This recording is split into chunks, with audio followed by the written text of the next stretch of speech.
মাছের মধ্যে কই মাছ আমার ভীষণ প্রিয়। কই মাছ আর ইলিশ মাছের পোছা, মানে লেজা যেটাকে বলা হয়, আমরা পোছা বলি। ইলিশ মাছের পোছা আমার ভীষণ প্রিয়। বাড়িতে যখনই কই মাছ আসতো, বড় মাছটা আমার জন্যই রাখা হতো। মা বাবা দুজনেই ভালো করে জানতো আমি কই মাছ ভীষণ ভালো খাই, তাই বড় মাছটা আমার জন্যই রেখে দিত। বাড়িতে কই মাছ আসলে মাকে দেখতাম সবসময় এইভাবেই মাছটা রান্না করতো, আর শীতকালে আলু ফুলকপি দিয়ে রান্না করতো। আমার ঘরে আমার বর আর ছেলে মাছ এমনিতেই খেতে পছন্দ করে না, তার মধ্যে আবার কই মাছ নাম শুনলেই দূরে থাকে। আগেই বলবে না না খাবো না, কিন্তু কই মাছ আমার তো ভীষণ ভালো লাগে। আর আমাদের এখানকার বাজারে সবসময় কই মাছ ভালো পাওয়া যায় না। একবার কই মাছ আনা হয়েছিল, আর সেই কই মাছটা ছিল মরা কই মাছ।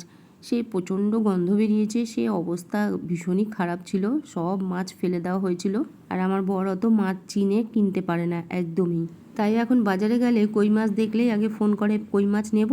আমি আগে ভালো করে জিজ্ঞাসা করে নিই, মাছটা লাফাচ্ছে দেখো ভালো করে, জ্যান্ত থাকলে তো লাফাবে, তাই জিজ্ঞাসা করে নিই। আমি ওই যে খুব একটা ভালো করে মাছ চিনি তাও কিন্তু না, কিন্তু মাছ খেতে ভালোবাসি প্রচণ্ড। কালকে বাজার থেকেই দুটো মাছ নিয়ে এসেছে, কারণ ওরা তো মাছ খাবে না।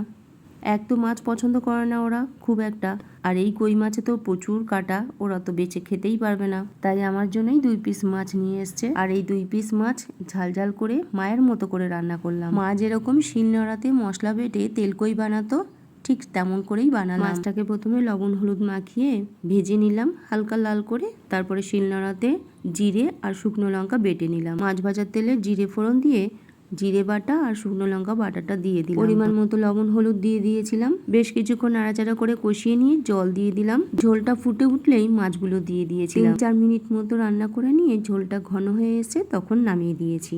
এই ঝোলটা খেতে ভীষণ টেস্টি হয়, গরম ভাতের সাথে দারুণ লাগে খেতে।